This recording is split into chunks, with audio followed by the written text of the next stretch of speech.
we on? Oh. Madam Mayor, it is 6:05 and we are live. Thank you very much. Good evening, everyone, and welcome to the November 28th utility meeting of the City of Lake Worth Beach. May I have the roll call, please? Mayor Betty Rush, Here. Vice Mayor Christopher McVoy, Also here. Commissioner Sarah Maliga, Present. Commissioner Kimberly Stokes, Here. Commissioner Ronaldo Diaz. Here. Okay, do we have any deletions, or reordering? Oh, the We pledge. do. My goodness, Mr. DeFore, please lead us in the pledge. Right. We have consent item C. Okay, we're gonna pledge first. Sorry. I pledge allegiance to the flag of the United States of America and to the republic for which it stands, one nation, under God, indivisible, with liberty and justice for all.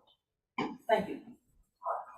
I apologize to my country for that oversight. Now, are there any additions, deletions, or reorderings? We do, Madam Mayor. Consent item C, which is the deductive change order number 1 to the Enthusiaform Technologies LLC was added to the agenda. Okay, but it's on the agenda. Yes. It's on the agenda. Yes, it was added after the original agenda was Oh, okay. published. All right, well, thank you very much. Do we approve the motion to approve the agenda as amended? So moved. Thank you. Do I have a second? Second. All in favor? Aye. Thank you very much. Now we have presentations. We have, first, our water utility by Mr. Sam Hetty, a water utility update.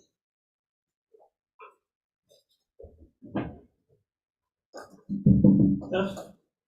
Good evening, Sam Eddy, Water Utility Director, City of Lake Worth Beach. I'd like to start off with commending the staff for their exceptional efforts and dedication in managing the various aspects of the utility. Their hard work and commitment to excellence has significantly contributed to the success of our utility. Staff has been working on professional development, training, and certification initiatives. At the plant, we've been working on replacement of monitoring well funding, new wells. We've been engineering. We're in the middle of engineering and design for well 17 and 18. Some upgrades that we're doing at the plant. We're putting in mixers at the tanks and in the clear wells. We're adding chemical analyzers at the north and south booster stations. In the sewer, we're rehabbing. We're in the middle of design for the rehabilitation of lift station 5, 6. 18, 19, and 25. We're doing some, we're going to look at phase 2 of lining of the sewer. This is some sewer mains that still need to be lined. We're going to start looking at a rehabilitation of manholes starting after the first of the year. In stormwater, we're working on 18th Avenue South, the ongoing work that's going on there. I can only tell you. We're working on roadway cave-ins around the city. We got a couple of cave-ins due to stormwater repairs that need to be done. 9th Avenue, 5th Avenue, 12th Avenue. And we're working on getting ready to put out maybe a CCNA kind of contract for this resiliency monies and fundings that most graciously gave us. $750,000 at the beginning of the year, so we're going to start pulling our resources together and see if we can get on that. And then some of the initiatives we have overall in the utility, we're working on our 4 log removal at the facility. We have a nitrification action plan we're working on. I'll be bringing to you a state of master plan and cybersecurity program that we're working on. And we're going to look at converting our ammonia, gaseous ammonia that we have at the facility to aqueous ammonia. Right now, the gaseous ammonia is it's not safe.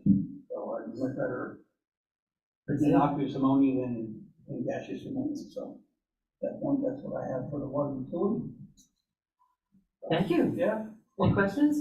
Quick question for you. The nitrification study and maybe only one, will will those, and I may have asked this, it's now that I'm asking, it sounds like I might have, is that likely to help with our issue of needing to flush on some of the faraway lines that maybe if we optimize on that, we won't need to flush quite as much? That's correct.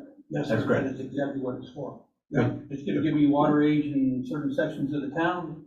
And with that water age and our diagonal curve, it'll allow me to have a better understanding of where I need to put flushers out, where I don't need to have flushers, where they're at, maybe at now, and may not be doing us any good at all, so. That's Cool. exactly what it does. Well, residents will appreciate that, because I frequently get concerned, people say, why are they running the hydrants all day and wasting all that water? Well, they're not wasting the water, there's a reason for it, but. But I did bring this up in front of everybody, we have stopped some of the flushing, and we are using it in some of our parks and cemeteries. So instead of wasting it, we are actually using it for good instead of it just going down the drain. So, Great. Mr. Diaz? Speaking of stormwater cave-ins, is there an update, or are we looking into the situation by the master pump station in Bryant Park? yes, I will give you an update as soon as I can get it. Okay. We took some samples, Uh-huh. and I didn't feel it was enough scattering of samples, or we didn't pick it up at a good rain event. Right. And so there's still some sampling that we want to do, maybe further down south, maybe a little further up north. So we wanted, whenever we do have the final say, we want to have a good representation of Right. what we're looking at. So is it all surface water sampling in the lagoon, or is it also like monitoring wells? Surface water sampling, yeah, for Okay. now. Cool, thank you. Thank you. Appreciate your help and appreciate your staff. Next up, we have electric utility update by Mr. Liberty, our director. He's bringing a drink, I don't know. That's Looks straight like a water. martini shaker. On the weekends, it's not, but There during the you week, go. it's just straight water. Thank you. Okay. Good evening, the record Ed Liberty, Electric Utility Director. A few things just to touch off on with bullet points. System Operations Center is continuing along in its construction, so we're waiting for furniture delivery in the next week or two, and followed by wiring up anything that needs to be wired up, and then we hope to be in operation. Hope by Christmas. I keep telling the staff, can you get us in the new system operations room by Christmas? And thank you to the water department, who of course is hosting us over there. So at the appropriate time, we're ready. We'll have you over for a visit. We will have a viewing room, small conference room with a glass window that you can look into without actually getting into the control room, disturbing the operators, but we'll be open for tours. Unit testing. The power plant has done a great job of keeping our units running. So even though they don't run on a regular basis from time to time, we try to start them up and make sure they're still proficient in that. And they've been testing their dual fuel capability lately, so the ability to burn natural gas or swap to oil. So they're working through the kinks. This equipment dates back to the 1970s, but it's something that we try to exercise in Cajun Venture. It still runs. And they do a great job of that. Grant preparation, as we talked a lot about the grant, there's a lot of work for us to do to get ready for our meeting with the DOE in January to go through the details of exactly when the funding will come, exactly what the projects will look like, what the measurement and verification will look like for results, all of that. So we're working towards getting that together. November storm, it didn't have a name, but we had a storm. We woke up what we thought was going to be a beautiful week, and then we had 2 days when the winds were gusting over 60 miles an hour. So the system got beat up a little bit, but it did perform relatively well. We did have a great turnout on the part of our IBW. They responded. They worked the maximum they were allowed to work up to 16 hours, and they staggered the shifts so there were crews, people working literally around the clock trying to get customers back. It was particularly problematic because a lot of the problems that we had were what we call rear entry or rear backyards with no access and alleyways. There were a lot of work that had to be done climbing. So we had a lot of secondary wire down in backyards. That's hard, tough work because there's no access with a truck. They're literally putting on the hooks, walking into the backyard and climbing to get up and do their work. So, and they did that in the wind, in the rain. Technically, we don't go up in the air when the winds are above 35 miles an hour. You just heard it was blowing over 60 miles an hour. So they work safely. They time it to go up when they can, come back down, and they did a great job. So you see them on the street, give them a wave, not the one finger jersey salute, but a nice thank you wave, and wish them well. They've done a great job for us. I stop every time I see them. They do a great job. apprentice program. To that point, we have selected the candidates. The committee went through, we identified 3 internal candidates. So they all come from other departments within the city.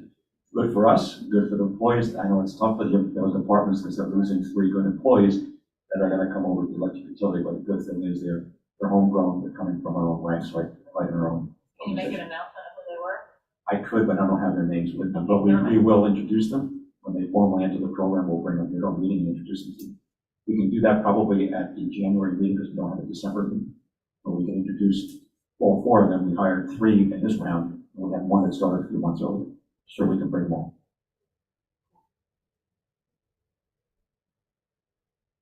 And then last but not least, I did learn at the FMPA board meeting, just a few, more than a week ago, that our transmission rates will be going up. This is a PCA item. I'm not going to get into a lot of detail tonight. We'll get into it at the January meeting. But Florida Power Light, that owns and manages the transmission system, has filed for a rate case, basically a rate increase of about 40+%. Over 40% increase in the transmission rates. Not just for us, but for all companies, all customers, which are utilities that use their transmission system. They filed this with the Federal Energy Regulatory Commission. We do have the right to object. We will do that through FMPA. We will do that on behalf of all members. The impact to us is approximately $1 million a year. So obviously we're going to contest that and thank FMPA for leading that charge for us. This has happened before. It's not unusual to have increases in rates. A 40+% increase is rather large. What I can say is that they are investing heavily in the transmission system and they're looking to be compensated for their investments. We're not going to say here whether we think that all of it's appropriate or not, but the FMPA and Council of FMPA will lead that effort for us. Will that eventually filter down to our customers? It will eventually, yes, it will eventually filter down to our customers. If we're successful in initial protest or complaint, it would basically put a stay of about 5 months on the implementation of those higher rates, after which they would step up to the requested amount. Subject, of course, to further proceedings in the rate case filing and an intervention on the part of the owners, well, not the owners, but of the customers, to try to arrive at a more reasonable number. So it's not unusual to go through that process, and when it's all done, at times we've been able to get a refund. And we did receive such a refund related to our prior transmission rate case. We got that a few months ago and credit the PCA. So it's a process we go through. It's unlikely that it would be approved in its entirety, but we won't know until we go through the proceedings. Is it? I have a question. Oh, okay. Would it help if you had a letter from the commission supporting the FMPA's proposal, or what it would do to our users? I will check with FMPA if letters to that effect would be useful in the intervention process. I'll certainly check with General Counsel and an email or call tomorrow. I think we have support across the board to write that letter and, and fight with you guys. I've already indicated to General Counsel and the CEO that we, of course, would appreciate their support, and they actually asked first to let us know we're doing this for you. You're okay? Of course we are. Yes, and all the other members, and they'll be teaming with others in the proceeding as well. Mr. Ford? Thank you. Just wanted to thank you for moving forward on the RIP grant, the DOE grant for grid innovation on Topic 1. That's great.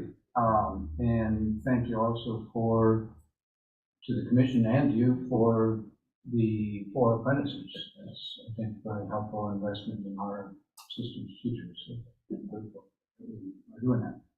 Great. Glad to have them as a part of the family. They're an important element of our culture. What I'll say about the RIP grant, it was Topic Area 2 that we got the award in what we call round 1. There will be an additional round.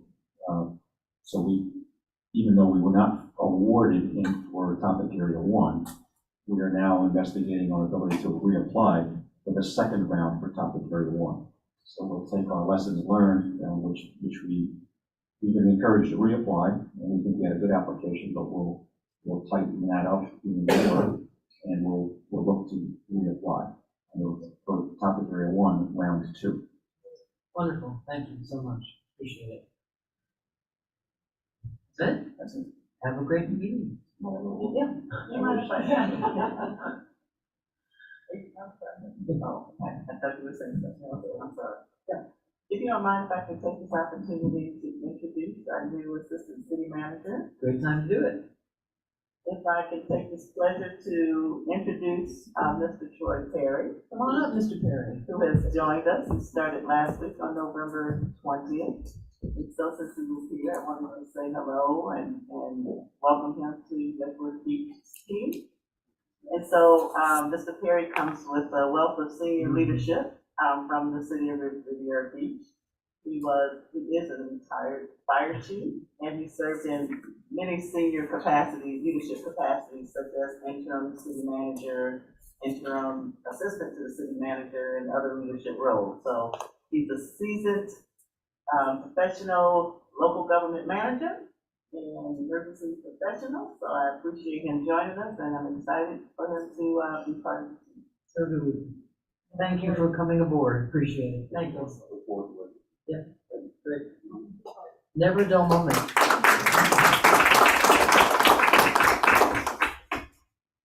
Thank you. Now we have public participation, non-agenda items. I have one card from Mr. Sims. Madam Clerk, do you have any cards? I do. I have 2 in here, Madam Mayor. Okay, well, we're gonna have Mr. Sims go first. Good evening.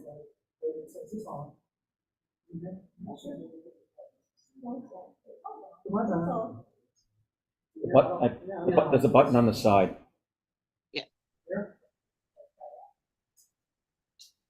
Come on. We can hear you now, Mr. Sims. All right, thank you. David Sims, 715 North L. I know it was mentioned at last meeting, and Commissioner Boyd just mentioned now about the GRIP grant. But I just wanted to mention again to thank Commissioner McVoy and many others who worked to secure this grant. It's going to bring $23.5 million. That's going to add to our $22.5 million. That'll enhance the grid. You know, we're going to have battery storage, data communication, and other improvements.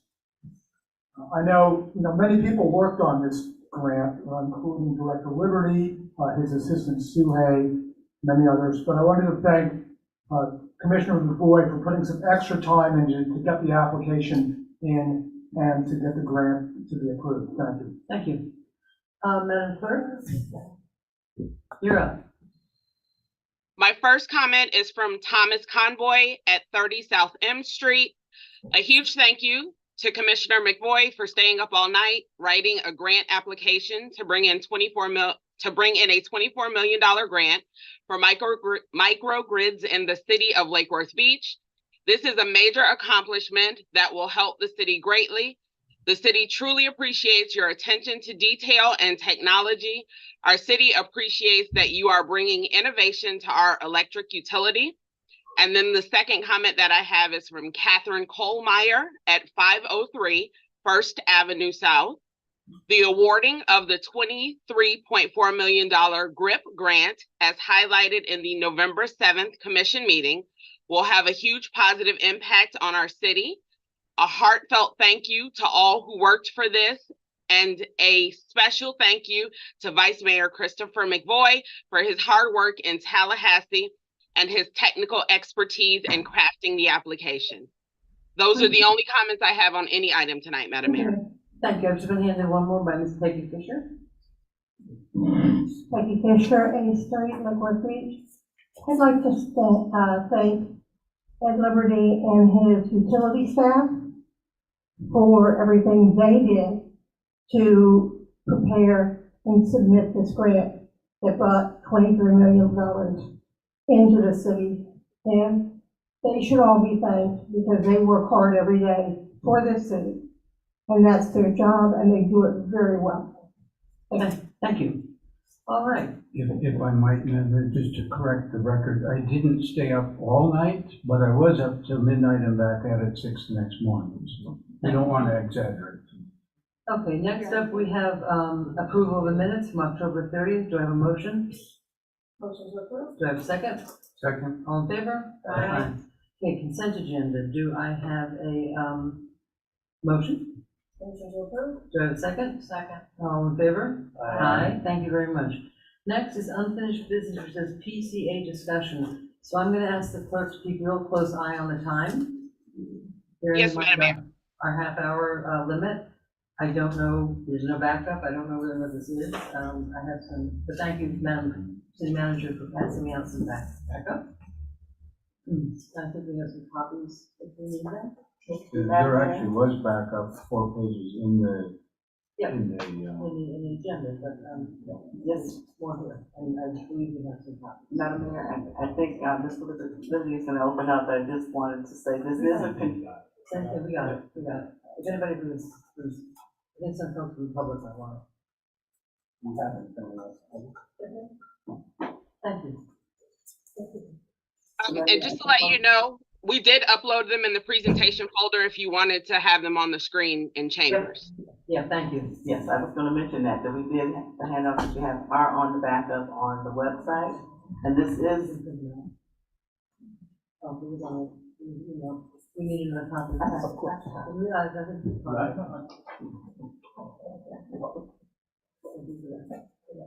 I was going to say I have copies to hand out. And this, and this is also a continuation of our last meeting, because as you recall, Madam Mayor, we did not complete the full discussion, because we did go to our 30-minute limit. So this is a continuation of the PCA discussion. Okay. And good evening, once again, for the record, Ed Liberty, Electric Utility Director, assisted tonight by Brian King, our Assistant Electric Utility Director of Power Generation and T&D Delivery. Tonight is a continuation of prior discussions on the content and the look and feel, if you will, of the forms that we would be presenting to you monthly. Some of the forms are forms that you receive on a regular basis. We did have the opportunity to meet with Commissioner Stokes and the city manager in the city manager's office probably a few weeks ago, about 3 or 4 weeks ago, and got Commissioner Stokes' ideas on things that could be improved and perhaps additional information to bring to the table. So we'll start out by saying there's kind of, let's say, 2 sections to what we would discuss tonight. The first section is the data, if you will, that we would present you, and we'll go through some tables. And the second section follows up on one of the thoughts that Commissioner Stokes had, correct me if I get it wrong, was to take a look at how we do what we call the true-up period, because our current mechanisms attempt to true up within 1 quarter, as opposed to what was used many years ago, where we trued up over the course of a year. So we'll speak to that a little bit later. So we'll start with the data and the data tables. So the first page, the first 2 pages that you would see, I would refer to those, and I'll hold them up just to make sure you're looking at the right ones. The traditional, I'd say traditional, because we've been doing this for a long, long time now, all of about 18 months together, right? But not that long. But the graphs that we've developed over time, I know the Vice Mayor contributed heavily to some of these graphs. So it's the PCA tables and the graphs that we bring you each month to show you how we're doing. On the PCA table and graphs, one of the things that we do is we look at the monthly revenues, we look at the monthly expenses, and then we have a monthly look at how we did for that month, and then we keep a running total. And if you look on that page, you might notice that there's, in the column it says difference.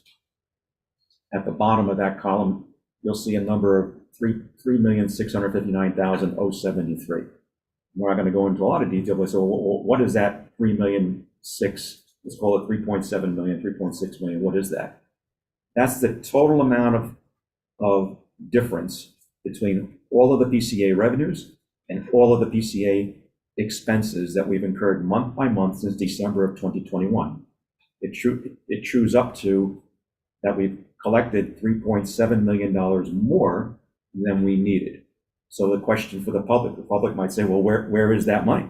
Well, that money is still here. We moved, or you all moved 2.5 million of it to the rate stabilization fund, and you moved 0.5 or 500,000 of it to what will be the storm fund. Think of it that way. And in later tables, we'll get into, so well, how much is left and how is that tracking each month? So we'll go through that detail. So these first 2 sheets are the ones that you see on a regular basis, and the graphs allow us to see how those two curves, revenues and expenditures, are tracking with each other. Are they converging? Have they crossed over? At Commissioner Stokes' suggestion, we added an additional table. We'll go through it. It looks, I don't know if you can see it from there, but it looks like this. It's a horizontal sheet with a table with multiple sections to it. And the sections, in this particular table, we went back to October of 2022 and started tracking from there. In the first block, if you will, it has 3 columns. It says PCA dollars per megawatt hour. So at Commissioner Stokes' suggestion, we want to start speaking in terms of dollars per megawatt hour instead of dollars per kilowatt hour, and then have a whole bunch of decimals in front of it. So when we talk about dollars per megawatt hour, the first thing we look at is, well, what did we project the power cost to be for that particular month? So I'm just going to use September of 2023 in this discussion. So in September of 2023, we had projected that we would spend $48.22 per megawatt hour for PCA items only. So I wouldn't want people to think that that's our total cost of power. This is just for the items that are in the PCA, $48.22. Our PCA charge to our customer, this is to the 1,000 kilowatt hour customer, for example, would be $31.33. So we expected to pay $48.22. We were charging customers the rate of $31.33. But what did we actually incur? Now that number we don't know until all the bills have come in for the month. And we incurred $34.28. So it allows us to see on any given month, what did we project to pay? What were we actually charging our customers?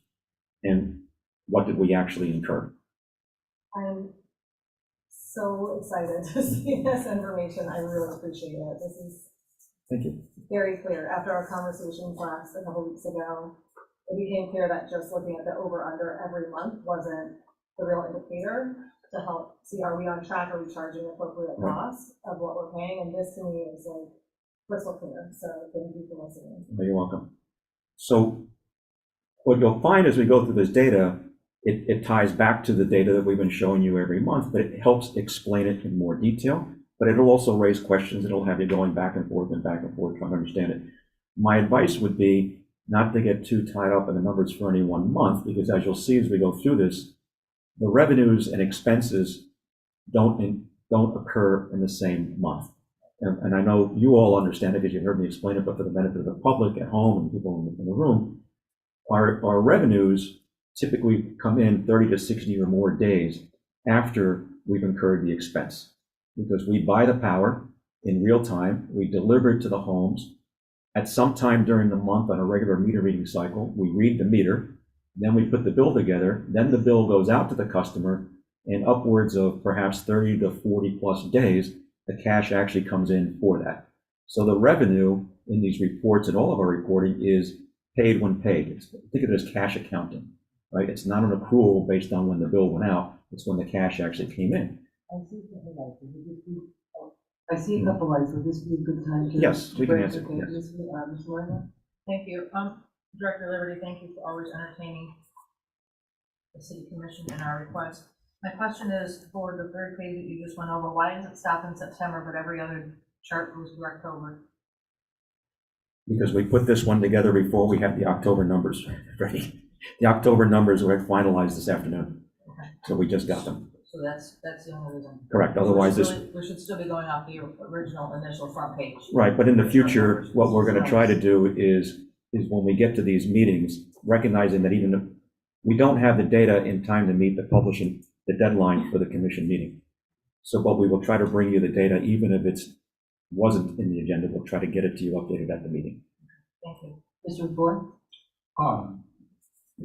I find that this is very helpful too, and I think, this stuff is complicated. It's a little squirrely to get your head around. It doesn't seem like it should be, because, there's some cost for what we buy, there's some cost for what we sell to people, and, it should be straightforward. But it isn't, because partly of the lags, various things. I think having multiple different ways to look at it is very helpful. I think if for instance, one of the things that you see out of that first box off of the page that we're currently on, the PCA projection was sort of in the 30 to 40-ish range for quite a while. And you can see we were charging customers $61 for quite a while. And you say, well, gee, that's kind of odd. That's quite a bit different from the projection. But you go back to, say, this other graph that we're headed for, and you see the history. We were in the hole in a big way, you know, 5 million in the hole. We needed to dig out of that hole. Then if you look at the graph and say, well, we kept on maybe a little bit longer than we should have, maybe perhaps because we didn't have some of these tools to see it quite as fast. Hey, we're out of the hole, we can slow down now. It's not obvious when you're right next to the numbers. So and my only encouragement would be, with all due respect, Mr. Stokes, I like graphs better than I like numbers. I like both of them, but you can often see things more clearly out the graphs. Or a pie chart. So in this case, time series is most helpful, but this is very helpful, and I think it's very much in the direction that we want to be as transparent to customers as possible. Where do your costs come from? Why do they go up and down? And this helps people. I mean, you're still going to have to be kind of into it to dig through it, but if you got graphs, it's not quite as difficult to go. So thank you very much for working on this. You're welcome. I think the message, I think, for all of us is in looking at these things, and I've been involved with this for many decades in different utilities, but you can't jump to conclusions based on 1 month's numbers. So seeing trends is important, and recognizing that by design, by its nature, the PCA process is a lagging process. You're always truing up for what actually happened, and either recovering dollars from customers, as we had to do when we see the $60 plus numbers, or giving money back to customers, and when you see the months where we're lowering the rate and going the other way and working down balances. Or in our case, we funded the stabilization fund and we funded a storm fund, which is reserved items, which will be in the city's financials for customers. It's customer money. So one quick thought with that I had to think about is that issue of the lag, and I totally agree. Don't look at a single month. It's not going to enlighten it that much.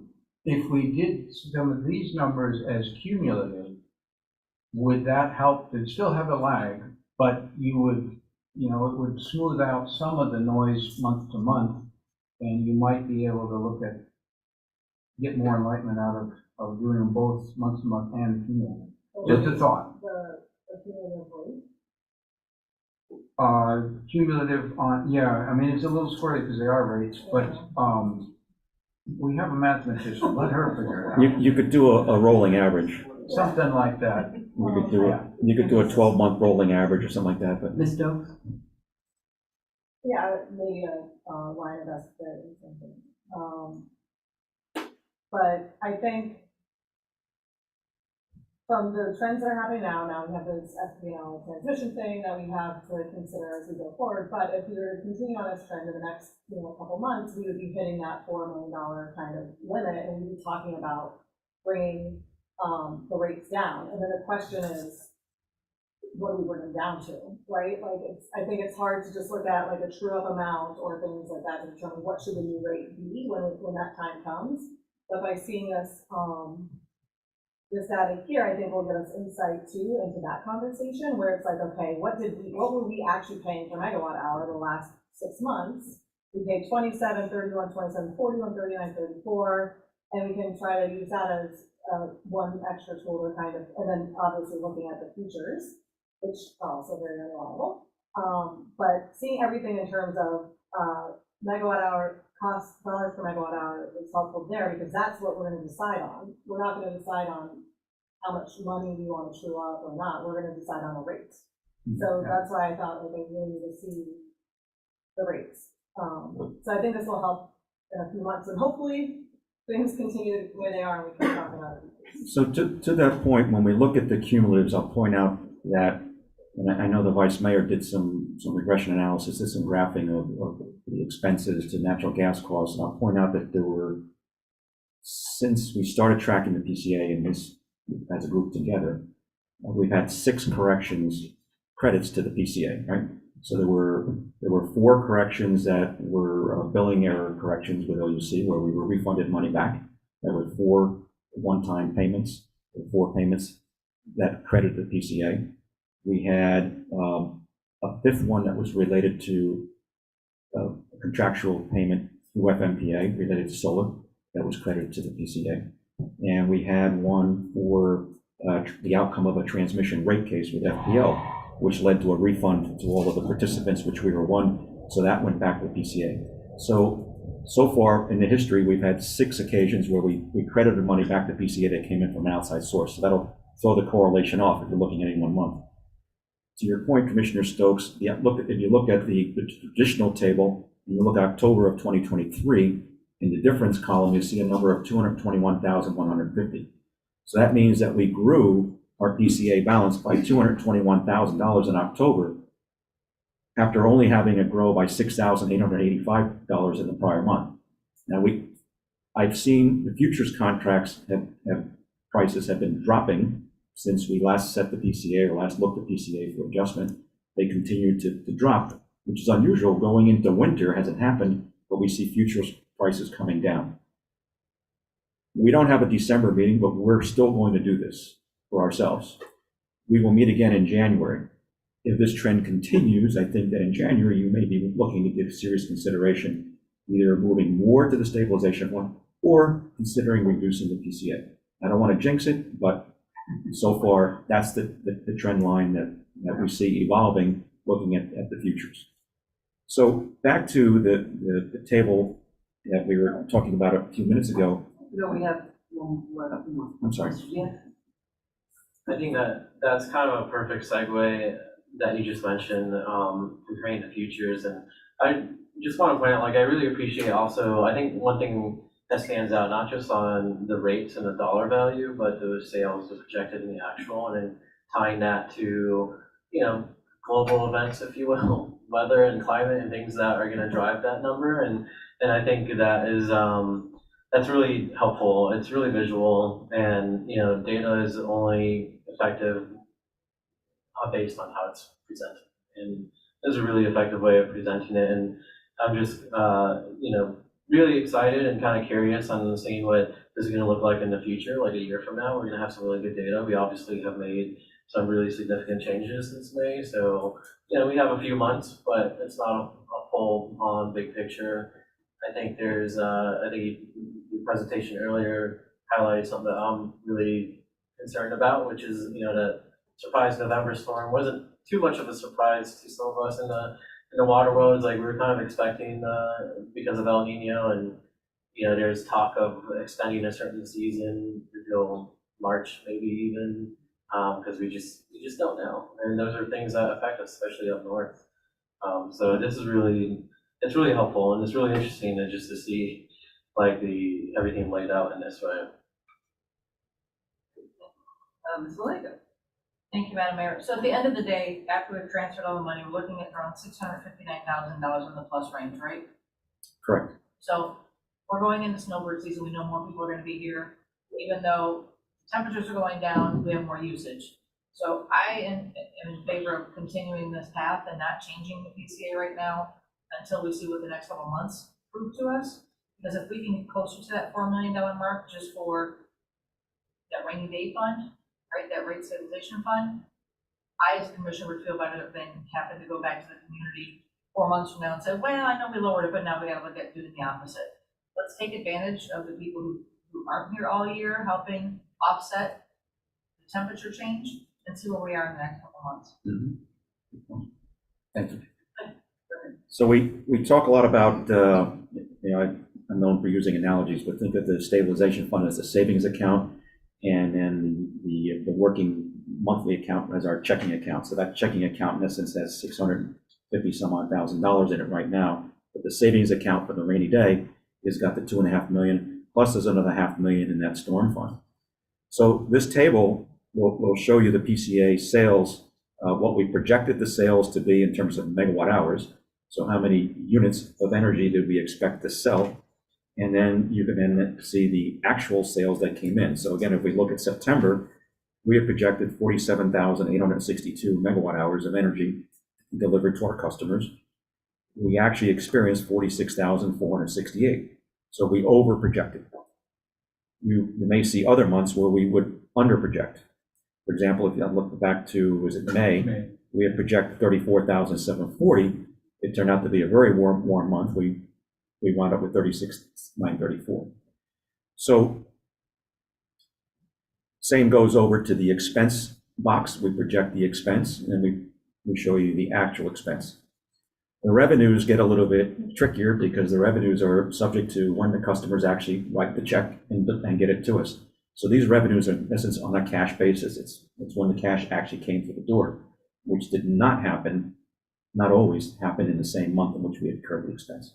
It may, but a lot of it's going to come in the following 30 to 60 days, 30 to 45 days. And then you see the monthly balance, which should tie to the monthly difference column that you see on one of the other data sheets. We may add a fourth column there, which is the running total. We're still playing around with, we'll get it to the right format. So we also talked about providing you with some additional graphs, and these are, yes. I just want to mention one more thing based on what you said.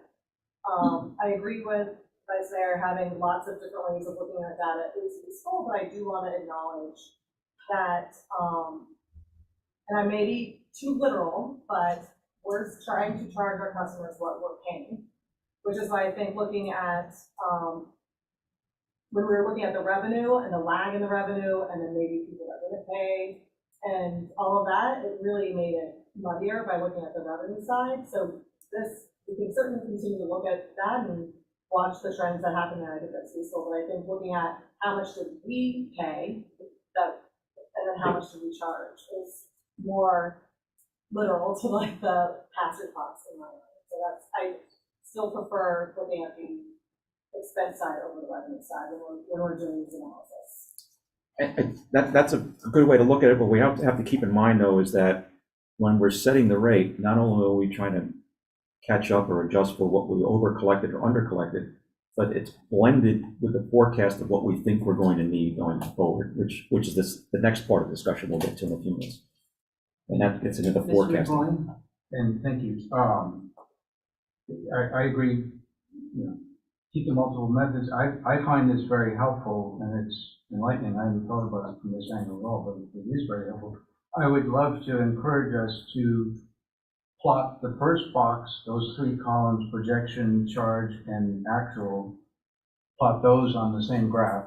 I think that will help us see how we're doing, see if there's any pattern to what we're doing. And the same for the PC sales projected to actual.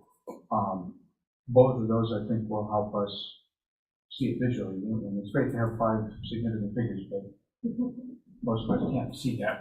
Okay, we have quite a bit more to cover, Mr. Liberty.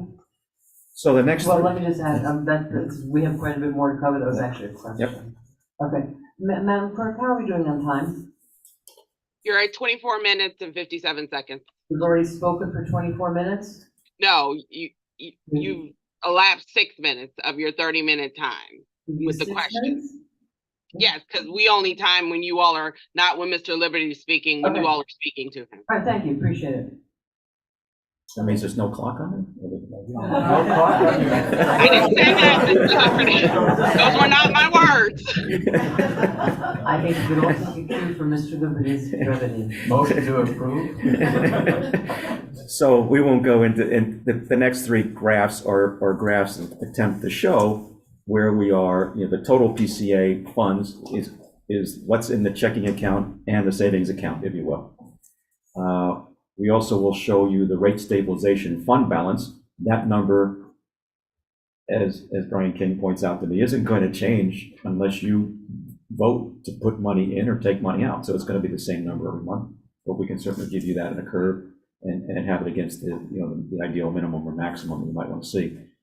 And then the final PCA balance, we'll have to work on a name for that, but that's basically the checking account. So you've got $659,000 in the checking account right now, and $2.5 million in the savings account, all related, intended for PCA expenses. And put my light on. Mr. McBoard? Thank you. I liked a lot on it's the second one, the rate stabilization fund balance. You've got showing in dashed lines, the 3.5 million at the max and the 500,000 at the min, so that it gives you, hey, where are we on our, is the tank pretty much full? Is the tank pretty much empty? Where are we? It was mentioned in the legend for the total PCA, but I didn't see the lines on it, so I would encourage that we add them. Again, it's the min and max of the rate stabilization fund. Brian is smiling because they were in there before and I had him take them out. But yes, we can add those. We can add those back in. Ms. Stowe? Yes, so according to the policy around the rate stabilization fund, this is where, like, last time I said, I get it, checking and savings, but having them in two different places makes it harder. I think it's when the rate stabilization fund hits that upper threshold is when we're supposed to get, or starts approaching that upper threshold is when we're really supposed to start considering a rate change, or the lower threshold. So if this first graph, if we were to transfer the entire 657,000 over to the rate stabilization fund, then we would be approaching that threshold. But as long as it's still kind of sitting over there, it's just a I don't know, a picky detail maybe?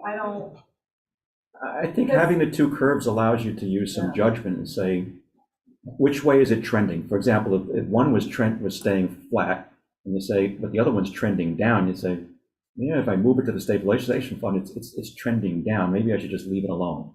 But at 350,000, I think, let's assume it's $350,000 in January when we come back. 3.5 million. No, and in the checking account. Well, Okay, it's 650 now. You may look at that and say, well, yeah, 650, I'm sorry. Let's say it's $650,000. At that point, I think you might legitimately say, let's move some over. Yeah. And move it out of the checking account.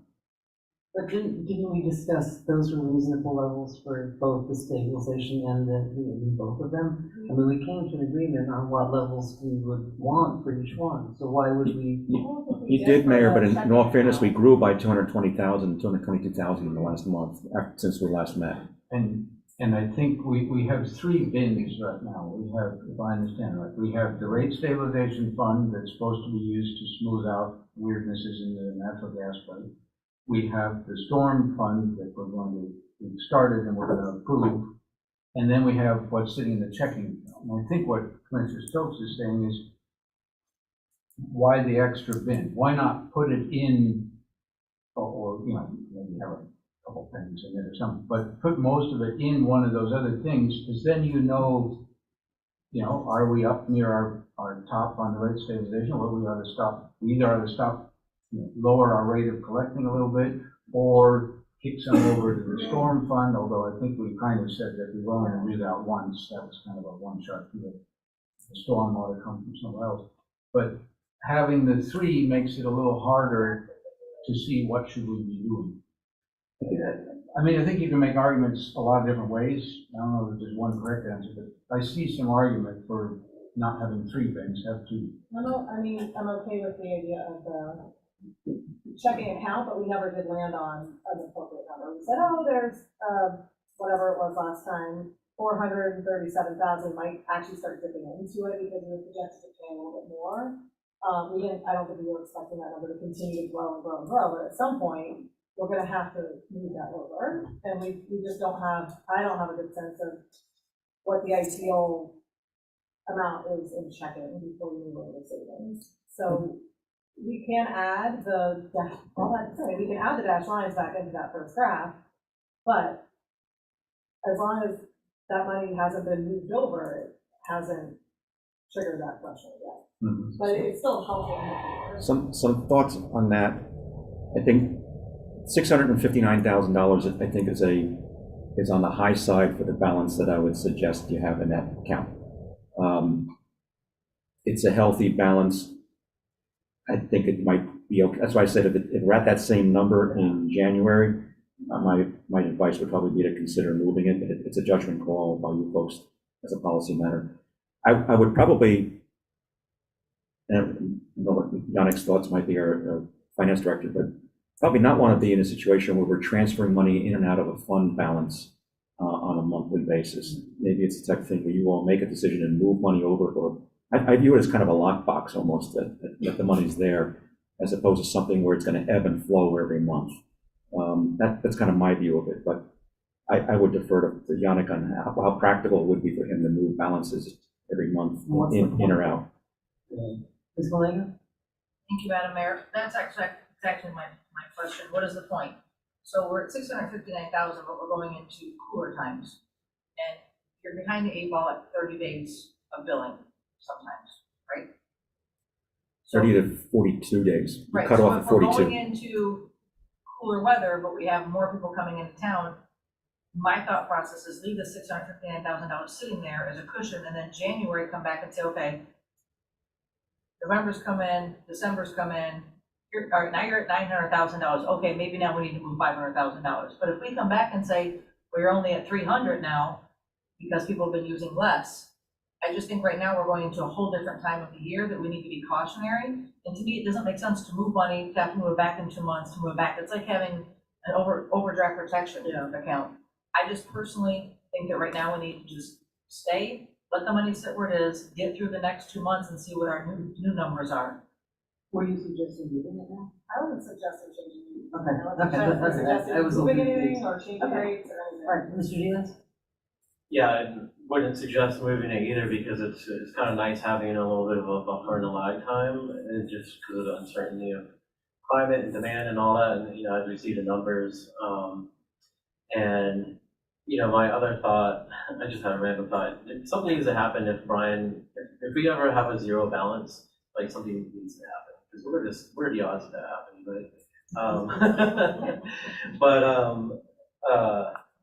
Yeah, so I wouldn't suggest moving it either. I think this is a really valid conversation to have, right now, more so to think about what would happen if we're at our max in the savings and we have 650,000, then what do we do?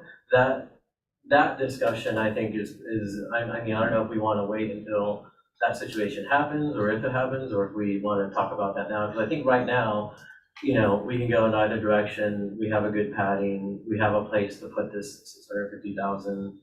So we have time. But what do we do in a situation where we're maxed out on savings and we have extra? Cross that bridge when we come to it. Okay, Mr. Do you want to keep going, son? Yes, the next section of the discussion was examples on the true-up. And you have 3 sheets, which you typically see these types of sheets when we're talking about changing the rates, right, at the quarterly meetings. So the first page, I think it says option 2 and it's crossed out at the top, is the sheet that we used with you the last time that we talked about a PCA. It starts with the projected period, a true-up period, and this is just the draft for discussion, so you can see the impacts of this. Where's the important number here? Down at the bottom, there's a yellow box, and you'll see a number of $11.93. That was what we had suggested. You didn't make this adjustment. This is what we had suggested the rate would go down by if you were to true up in just 3 months, which is what the formula currently requires you to do. It requires you to true up an imbalance within 3 months. It used to be a year, but then when we turned the PCA back on together about 2 years ago, we decided collectively, you instructed us to use quarters. So using that quarterly analysis, we would have lowered the rate by $11.93. The next page uses a 6-month true-up period instead of a 3-month true-up period, just to give you a sense of how the numbers would move around. And you can see that that number is no longer $11.93. If you're going to true up the imbalance over 6 months, you would do it at the $10.18 reduction per month to the customer. Good point. Brian also reminds me that this also includes what we referred to as the lag month that we weren't capturing before. That's rolled into this 6-month number now. So we're not kicking that can down the road. We're capturing it right away. So if you were to true up over 6 months, you would have lowered the rate by $10.18. If you were to true it up over just 3 months, you would lower the rate by $11.93. And the third page in that series says, what if we just did it once a year? You just said, I'm gonna do it up over the next 12 months rather. So it's not a calendar year, just whatever the next 12 months are. That would mean you would reduce the rate by $4.14. So the point here is that it is possible to adjust the true-up period to either be quarterly, 6 month, or go back to the 1 year. There are pluses and minuses to all of them. And what I would suggest is that you do basically what you're doing now is while your resolution technically says to do it quarterly, you are reserving the option to not do it quarterly as well. And you could say, well, what if we recovered this over the next 6 months or the next 12 months? Effectively, what you did the last time was we said not to change it, right? And just continue to build balance and then look at it again in the future. So I think it's good to consider doing it quarterly, but to not necessarily whipsaw the customers back and forth, up and down with rates every quarter just because the process says that we should. You should always reserve the privilege as the policymakers to say we're going to do it or we're not going to do it. And if we're going to do it, we're going to do it over 6 months or over 12 months. We didn't do a 9-month example because we just thought we'd do a 3 to 6 and then 12. We could give you a 9-month example if we wanted. Yeah. Ms. Jones? Yeah, I have this, I haven't had a chance to look at this in detail, because we got it today, but, the concerns I have one question and another observation I want to make. And my first question is, because we have the checking account and we have, $659,000 in our checking account, is that in here?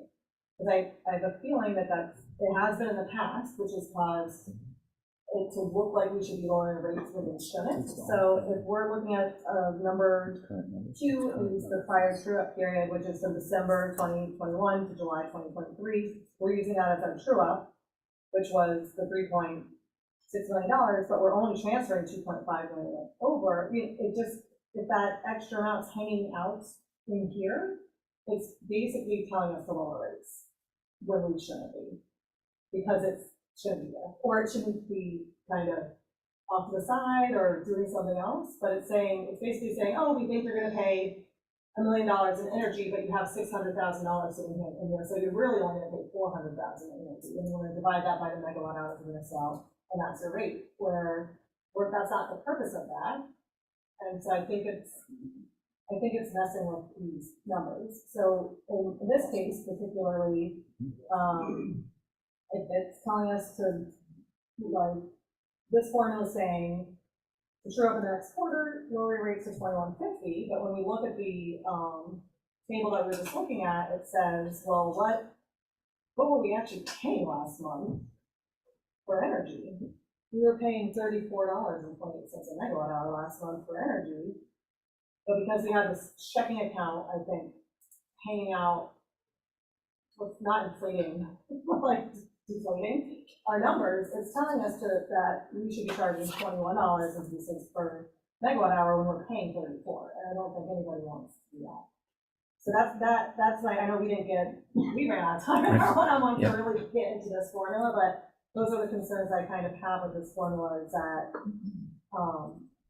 we don't want to change rates every 3 months, and then whatever's positive or negative happening in that checking account is affecting what. So what it's doing is, what the formula is effectively doing is it's saying you have 3 months or 6 months or 9 months to give the $659,000 back to the customer. Right. So what you're going to do is you're going to charge them below your cost. Right. To work that down, and then you're going to have to step back up to your actual cost. Right. So that's the. Which isn't it's counterintuitive to what you want. We don't want to do that. That's why we have the rate stabilization fund to say, we're a little over these 3 months, let's set that aside, and then if you continue to be over, then we'll lower the cost, but not looking at these. Well, that's just where the judgment call comes in as policymakers, and then trying to figure out, was the market rising or is the market falling? So what you're saying is that maybe you don't lower your cost, your charge to the customer below what you think your cost of service will be. And then you see what happens at the imbalance. It'll come down slower over a longer period of time. The problem is that the cost of service is going to change every month. Right. It could spike in any one month. But then you just adjust for it. It's just a philosophy that you would have as policymakers and say, I don't necessarily have to give it all back in a quarter, although I want to give it back so as quickly as I can, so long as I don't go below what I believe the cost of service will be. So if we have, I just feel like there needs to be a way to make that clear to the public. If we're gonna have a formula, that anytime we have money in our savings, or our checking account, this formula is going to say, you can take your checking account and use it to lower rates. When that's not the purpose of the checking account, it's very misleading to the public. Unless we're, really undercharging. Even if we're charging exactly how we should be, this formula is gonna say, take that checking account money and give it back to the customers and charge for what you should be. You They could say, take it and put it into your rate stabilization fund. Right, it has to be in the rate stabilization fund. Right, but if we're, this, Now, at some point, you may get to that max level on the rate stabilization for 4.1, whatever number you guys decided on. You may get there and still have, 600,000, and that may be a decision then. So right, then we would wanna lower it. So I just question, like, bringing back every single quarter, this idea that we should be lowering rates when we shouldn't. That's why we have that threshold, like, oh, you moved it over, your rate stabilization has hit that threshold, now we should talk about what should the rate be, because we do need to start giving some of that back to the customers. You could also consider setting a bandwidth on the checking account and say, you don't want the checking account to be greater than 50% of any one month's potential expense, or maybe 25% of any one month's potential expense. You could look at it that way, and that kind of caps your checking account. Yeah. And you say when it gets to that point, it automatically transfers to stabilization fund, or you reduce the rate, something like that. That'd be the other control you could put in there. Just as we would all do if we had the luxury of having too much money in a checking account. I don't know, that's a problem. And saying, oh, it's time to put it in the savings at a higher rate. Mr. Boyd and Ms. Murphy. I too, the big picture objective here, I think, is we want to give customers confidence and residents of our city that, and we want to address a thought that floats around in the community. Oh my gosh, the city government, they just use the electric fund as a way to, when they need a little more money, they jack the rate up and they throw it in some other fund. That view is out there in the community. I don't happen to believe, from my experience sitting up here, that it's accurate, but I understand where it could come from. It's not an illogical way of thinking. And the more that it's difficult to figure out how we move rates around, the more we're open to that thought process. Well, they're just turning their knob when Yannick says we're short over here in leisure, and so dial it up a little bit. We don't do that. But the more that we can make it clear that somebody can look at it and say, okay, I see why you're going to make a rate change off of the graphs plus the numbers behind them, I think that helps. I mean, you look at this cumulative graph and you look where we were before the whole natural gas thing went. We tracked our expenses and our revenues tracked very closely. So we were doing a great job. Then we got thrown an external curveball because of the crazy spike in it. And whoa. And, so we went one side, then we crossed over in February, and that kind of fits with that PCA charge to customers of about $60. We kind of stayed on the high end, and I think if we had the graph of the PCA projection, dollars per megawatt hour PCA charge, and actual, I think that would let us see pretty clearly when we need to make an adjustment. I mean, we're clearly over here. At some point, this graph should adjust. I don't think it has yet. It should adjust by that we pulled out stuff and put it in the rate stabilization. So these two lines are a lot closer together now. Because I would think that this graph should reflect the the rate stabilization fund. I'm not too sure about the checking. Well, account. that's tracking cumulative expenses and cumulative revenues regardless of where they got parked.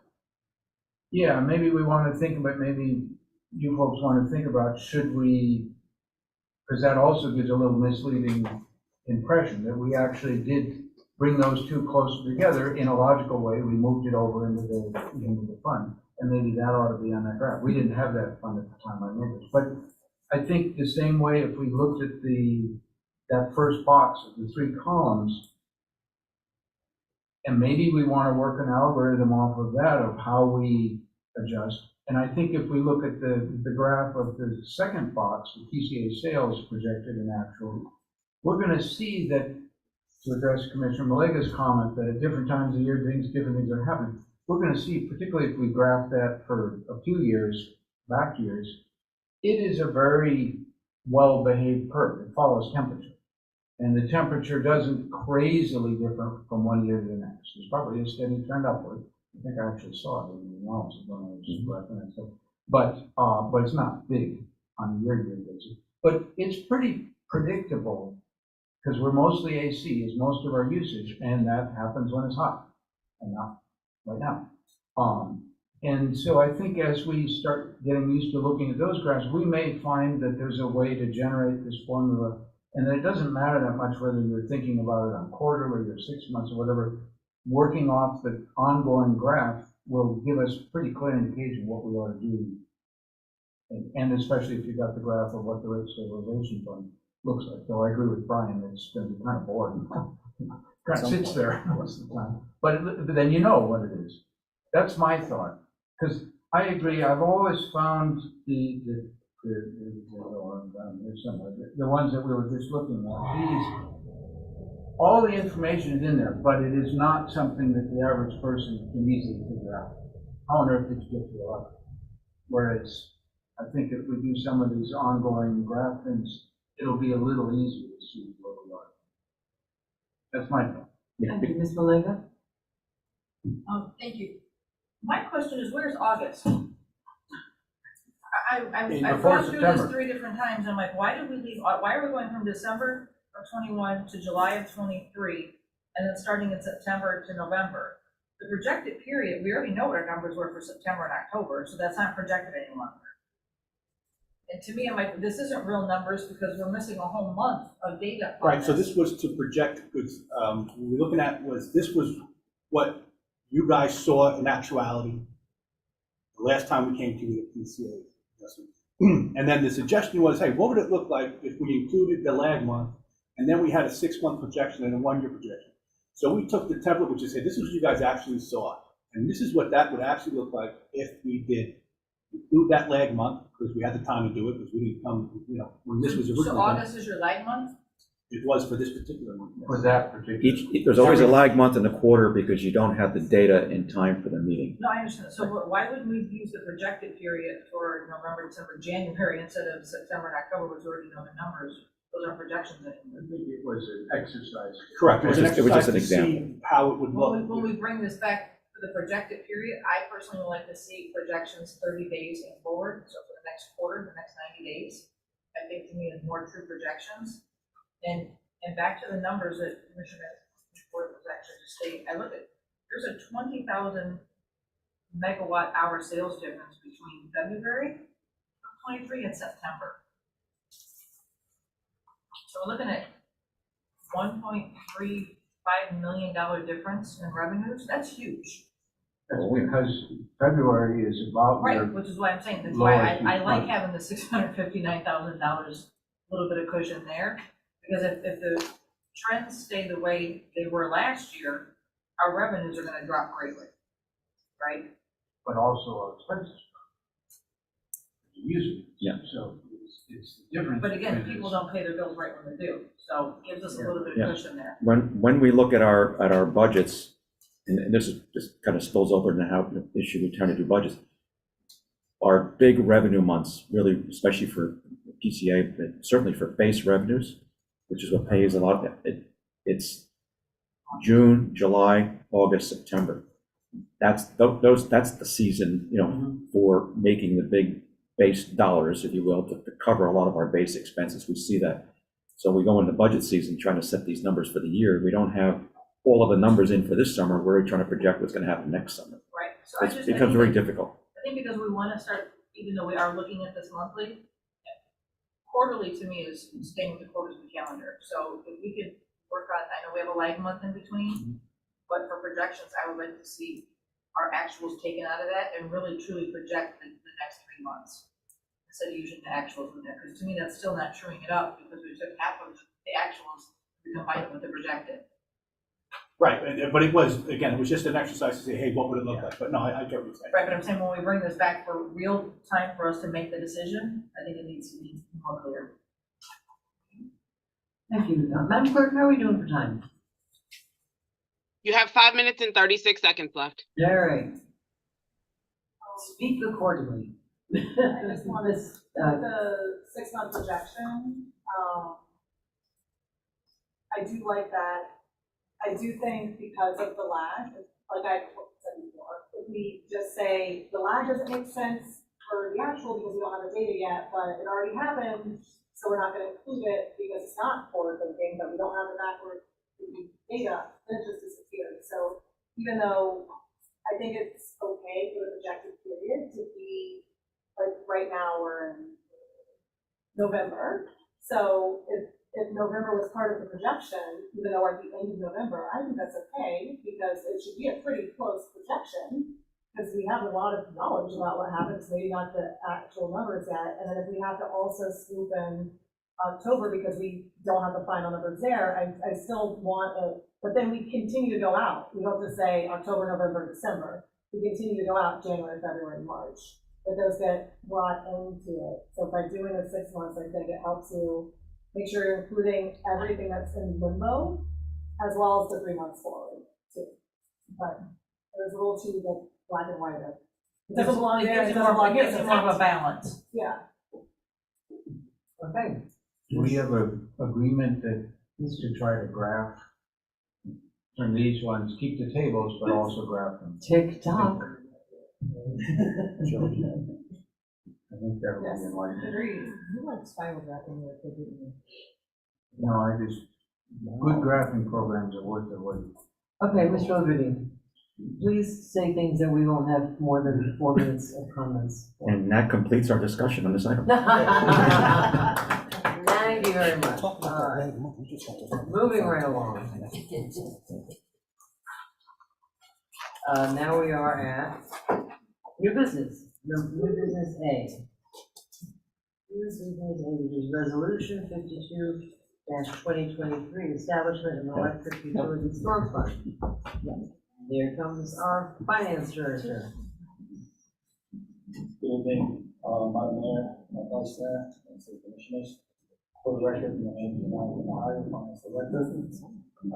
This resolution basically establishes a special revenue fund. So fund has been discussed.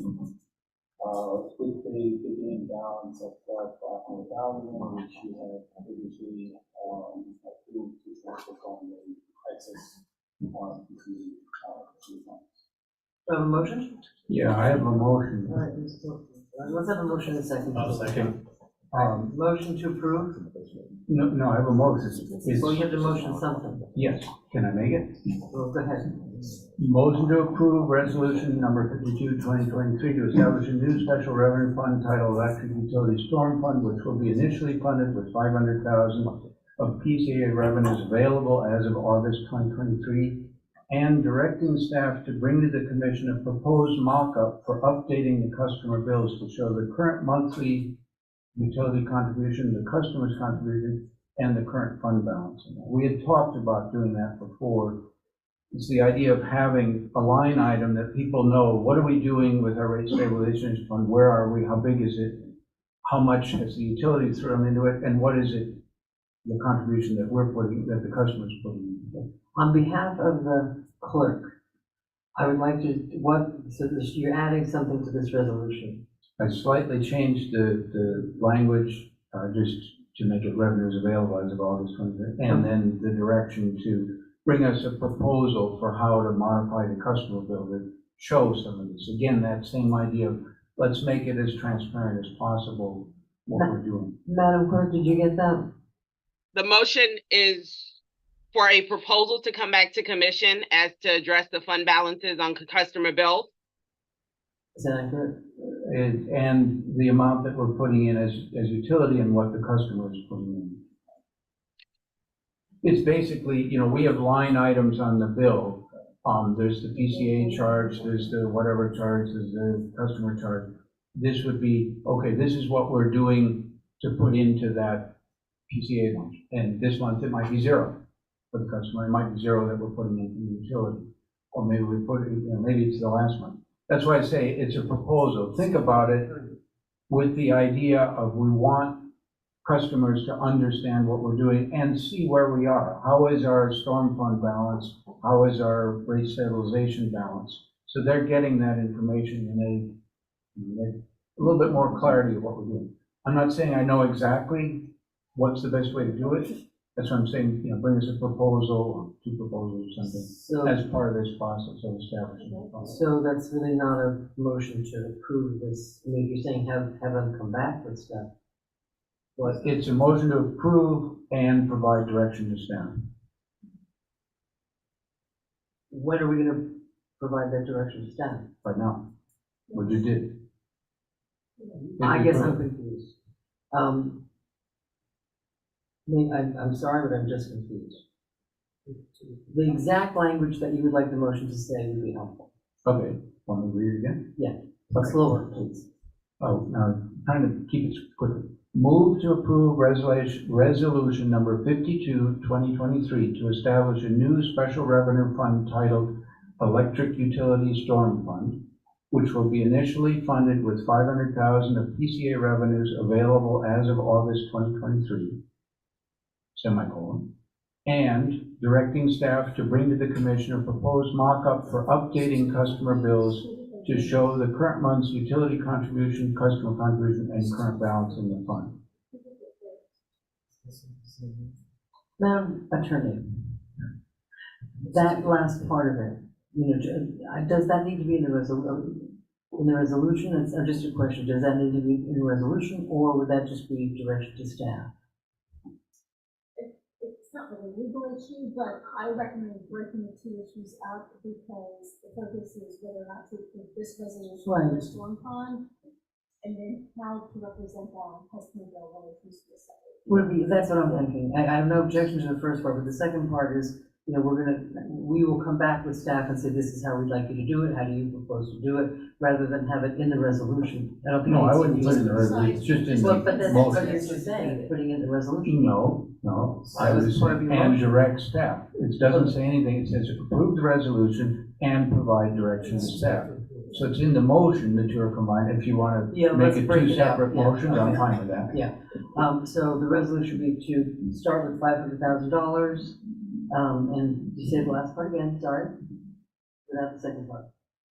Okay, which will be initially funded with $500,000 of PCA revenues available as of August 2023. Oh, okay. Pretty simple. Yeah, I think the directions are given to do the 500,000 into the Right. storm fund. It's already Well, there. this formalizes it, so that's fine. But Ms. Belinda? Thank you, Madam Well, we Mayor. don't have a second. Oh. I'll second that. Okay, My only concern was that there's no language on here on who and when and where the money can be moved, like we did with the rate stabilization fund. There's no language protecting this fund, as far as who's in charge of it, or if it has to come before the city commission. And I would also like to see language in here, stating that these funds will be held in an escrow, interest-bearing account. And That it's it- not just sitting into a checking account, that we actually invest this money while it's sitting there. well, it does say the city commission shall periodically review and may adjust the Yes, funding. may periodic review, but it doesn't say that the city manager can't withdraw, or the city electric utility person can't say, oh, this is an emergency, move $150,000. So I just think that the last one that we did, the rate stabilization fund, was a lot more, there's a lot more clarity in regards to who, when, and where this is pretty vague to me. And I don't know if it's because it's the amount that it just kind of flew under the radar, but I would just like to see a little more strict language in here in regards to the fund, when money can be moved out. I think it should, instead of saying shall review, it has to have some language in there, Chris, City Attorney Christie, of how that comes before us. This money can only be moved upon Approval by the approval city by the city commission. commission. Right, I just feel it, for me, I would like to see some more Yeah, strict so we language, could because just- whoever's sitting up here 8 months from now, 8 years from now, we just wanna make sure that this fund isn't misused, right? And that the money's invested, so it's making money while it's sitting there. That's So all. I think that approval of the city commission would be appropriate. for that. And so you're saying under number 2? Yeah.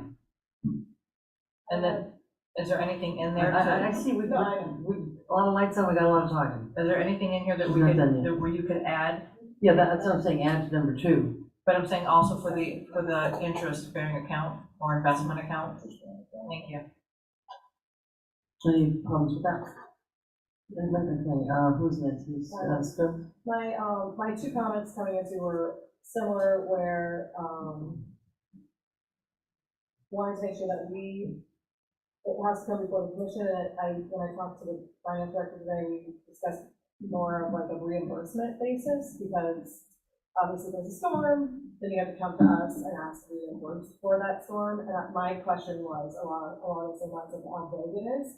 Like, we have a storm almost every week, or, an afternoon shower, or like we used to, have those every summer, and so wanting to maybe tighten up a little bit, like what qualifies as a storm, because I feel like we should have built into our operating costs some level of a pole fell down here, or that thing happened, we gotta go out and repair it, and not come to this fund every time, the rain comes to the city and something happens.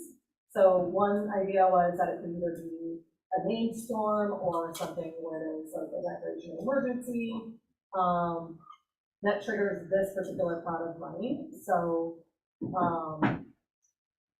I'm worried that it's $500,000, and if we dip into it every time, there's a small storm.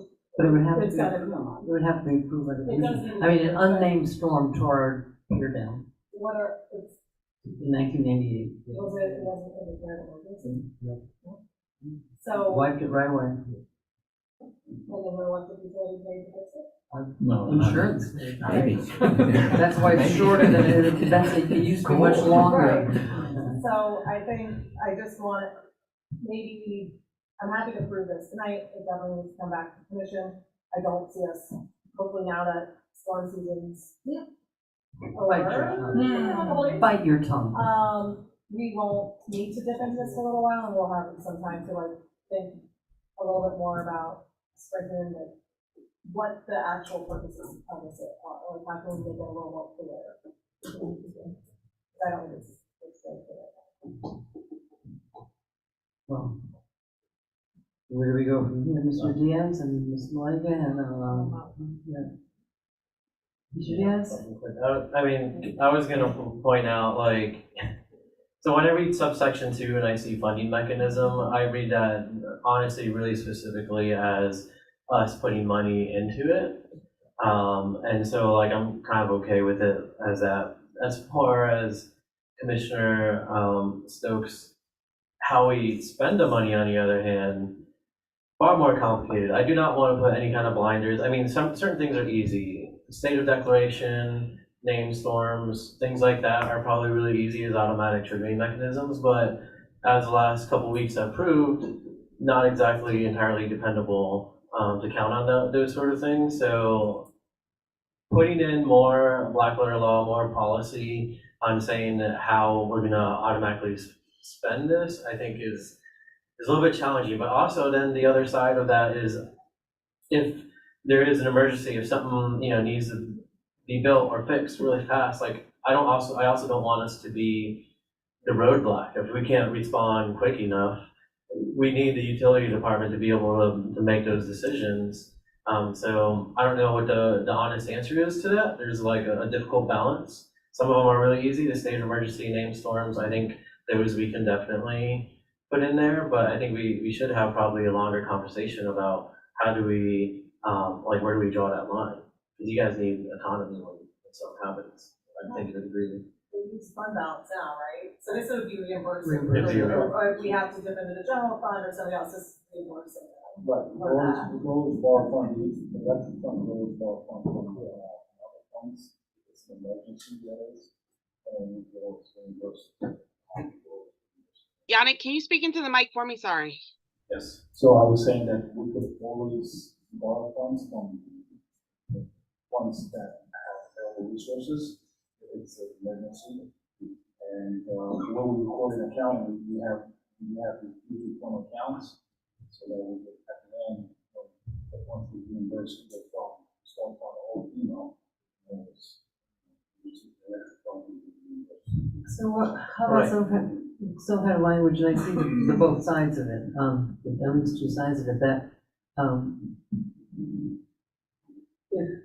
if an emergent, if the city manager or the electric utility director or the public works director determines that an emergency exists that needs to be dipped into the fund, and it would come back for approval from the commission to reimburse it. And if we think it's a silly expense, it wouldn't be reimbursed. Right, So a lot of professional judgment is put into.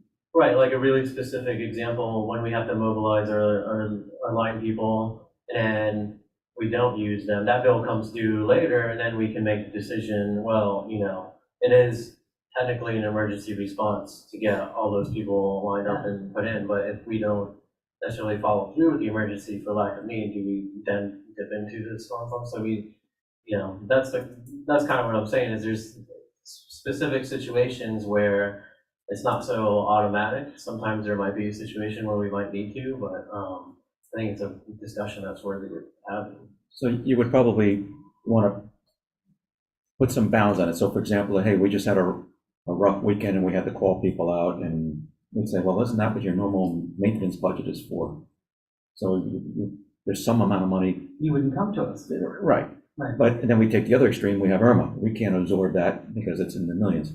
So I think, generally speaking, if it's a named storm, pretty clear, that would be something that we would ask you to approve. I wouldn't want to be moving money without your approval of the storm fund. I don't think city manager Yannick would either bring it to you. Now let's take the November. That's a little bit of a judgment call. It's a gray area. It wasn't named, but we had over 60-mile-an-hour winds, and we worked for 3 or 4 or 5 days, and we had contractors helping us. So it was not quite an Irma, but it was close to it. The system did well. I think we would put that together and bring it to you, assuming Yannick and the city manager agree, we would perhaps consider bringing that to you, but we haven't put those numbers together. It's more of a gray area. I wouldn't want to have automatic, things. No. Still a judgment call. No. I have other things, and even the approval of the commission, we're talking about that at first. Well, then we talk about there's a situation where right now we need that money, but we can borrow it from another fund. Yes. So apparently, maybe the answer is to add the language that any reimbursements to the fund need to be approved by the city commission. Okay, so that would be under number 2. Mr. McCoy? Yeah, thank you. My initial concern, the reason I put my light on was, which I think Director Liberty has addressed, is yes, we want some controls on it, but if if there's an emergency and you need to spend, I guess what you're saying is it doesn't have to come immediately out of this. So that, Correct. I didn't want to tie you or whoever's directing his hands too much. On the other hand, when I read on section 3, the fund's primary purpose includes but is not limited to, and then goes on, I'm a little surprised that Christie looked at that and says, that's okay, because something that says includes but is not limited to, my read of that language says, hey, anything's a limit. I would not legally, because my law degree is on the way, I would be very uncomfortable with the language that was that open. So I think we ought to tighten it up a little bit. Am I out of line? Madam Mayor, if I were to respond to that. Please. The way I've always looked at, when we talked about the storm fund, is it's almost like a construction contract to contingency for unforeseen conditions. Because in your construction contract, you're gonna budget for some issues that will arise, or there's gonna be cost overruns. That's in your regular fund for that Usually construction 10, budget. 20%. But then there's gonna be things when you start digging down that you're gonna be unforeseen conditions. So if the approval for using this fund is coming back to the city commission based on a recommendation for staff, you're not being bound to something that's identified in number one, what we're saying is it's an unforeseen condition type of fund.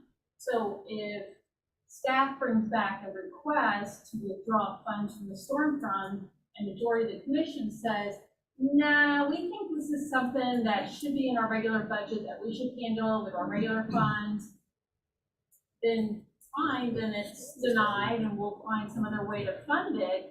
But this gives you, and I think this is what Commissioner Diaz is talking about, a little bit more flexibility, given that we don't know what's gonna happen out there a lot of times, and whether it's named or unnamed storm, this gives some flexibility so that we don't say, well, a resolution said specifically X, Y, and Z, so now we gotta redo the resolution and come back a second time.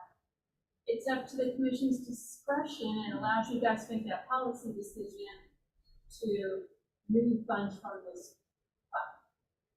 And other duties as a son. Yeah, so when it says not limited to, but the end of the sentence is the goal of maintaining continuity and liability during and after storm events. So it should be storm related. Right.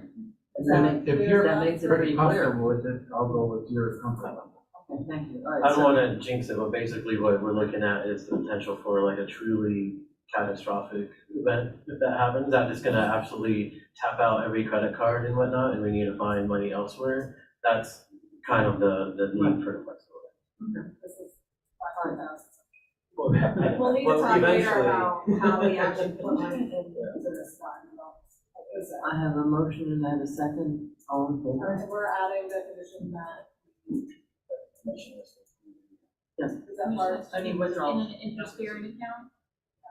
The two issues, the commission approval and interest-bearing account. Consensus. So we can pass it with that. Okay, so a motion has, how about you make a motion to? I amend my motion to the first version, and then whatever I said, in 2023. And then Commissioner Langus.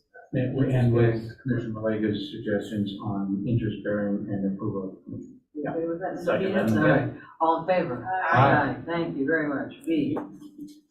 Well, can we, since we agreed to split the motion out, can we give some degree of direction to staff that we would like, if the rest of the commission agrees, that we would like to look at the bill and see if there's some way that we can make it clearer what's going on with both the rate stabilization fund and storm fund, so people can start seeing, hey, we're putting money into it, or we have a balance, at a minimum that they see that there's a balance there. On every month, every bill? Do you I think it's not- overtime. I thought we were doing something like that on OpenGov. They said that we would have more transparency with OpenGov Right. on the Nobody website. goes to it. Put it on the bill if you want to actually be And they're not gonna transparent. know what that is. If I may, Madam Mayor. Sure, thanks. The real estate on the bill is somewhat constrained, but I would say that we could certainly post this on the city's website and have it, An ongoing, yeah. and show what these balances are. Sure. Just a thought. I just wanted to confirm too, were you suggesting that the bill would be personalized to the individual customer? Because I don't know if I heard it That correctly. can't be. Because I'm not sure our billing system would do that. But there are sections on the bill that we can use for messaging. I'm just trying to make sure I understand what you were suggesting. It's a very reasonable question. What I had in my head, maybe not down to the ultimate specifics, but is your bill is the sum of a bunch, the electric portion of the bill is the sum of a number of items. And to make those as clear as possible, and also to make it clear that we as a city and we as a community are doing, not only are we just paying for the juice that we get from outside or wherever, but we're also setting aside to deal with things. And that's part of the reason that your bill is what it is. And so, yes, some of it would be customer specific, just like everything else. Now, the customer charge, I think that's standard across everybody. So that one isn't customer specific, but obviously the amount that you use is customer specific. So I think to get, and this is why I said a proposal. yeah, I think to get to what you're trying to achieve, I think ties to what Commissioner Stokes mentioned. If and it's not unusual for utilities to do this, if you had a specific line item on the bill, for example, now we have base energy charge, we have customer charge, we have PCA, we have lines for other charges, we would in the future have a line for storm fund, for example, and then you could say, any given month, you could graph just by grabbing what was your PCA, what was your customer charge, what was your base, and what was your storm fund contribution. You could give them a little pie chart. I'm not sure that our billing system that exists today would do that. And I don't know if you need the pie, I mean, the pie chart's cool. Or just a percentage or saying, but I would see a line on it that said, some customers, their bill might say, your storm fund was $1.23. And somebody else uses twice as much energy and their bill is $2.46. Yeah. Or maybe 76 cents, depending on how it's graded. But we don't have a specific line right now for a storm fund charge to customers. We have to, as Commissioner Stokes alluded to, we have to create that mechanism in the future. And that would cost there's a lot of this. money? Well, we have to modify the billing system. It may in fact be able to do that. I don't know whether it can or can't, but we have to come up with a mechanism that deciding how do you create a storm fund? Is it $1 from everybody, which is then X number of dollars per month, or is it $1 for some but $2 for others, depending on the amount? Is it tied to the volume? That you have to give that some thought. We would bring in our rates consultants to guide you on how you could do that. I think that the citizens, what's the important bottom line of this is that we've created a storm fund. Here's the amount in the storm fund. We've created a rate stabilization fund. Here's that, and that could, rather than our electric bills are a little hard to understand anyway for a lot of people. But my suggestion is that we keep it on the website, the updated website, rather than on the bill every month. Because I'm still waiting to see if we get the electric, you know what I'm looking for, the newsletter to the electric, automatically, the internet people, the paid by the internet. Ms. Stokes? I would be very interested in, getting some information from our rate consultant or anyone that can pull together what other utilities do. Because I've done like a little bit around myself, and some do like a flat $1 person, some do like a $1 megawatt hour. So I think it would be useful to pull our options together so we can start discussing that. I think if we're going to consider that direction, it would be really nice when we are able to lower our PCA in the upcoming future to go ahead and kind of balance that out. Like, okay, we're going to lower the PCA because there's been too much money on the PCA, but we haven't really set a base rate that's going to build up our fund balance the way we want to. So maybe now is the time to add that extra line item to start building up our rainy day fund for storms. So I think it would be, let's get that similar rate stabilization. We had a presentation, we started talking about it for like quite a few months before we actually got it off the ground. So I'm worried that if we add this to the bill, it's gonna say $500,000, it's only ever gonna go down right now. Right. We have zero way of adding extra money to it right now. So the way that the investor-owned utilities, which have these functioning, they have a line item on the bill for that, and as they need money, in their case, the Public Service Commission approval, they turn that on and they set it at a certain number, they recover the dollars, and when they recover the dollars, the number drops down or turns off. It says, let's say, for example, you said, I want to have a storm fund, pick a number, $2 million, whatever. Well, when you get to $2 million, you remove that charge from customer bills, you stop collecting. That would be your choice. So do they put it as a line item and you'll see it'll go to zero sometimes and it'll go Yeah, up? it's you may not actually see it on your bill, but it's built into your rate. I don't know exactly how they break it out, but there is a storm fund. They've got so many different line items on them that the bill would be too many pages, I think. So they consolidate them in a section.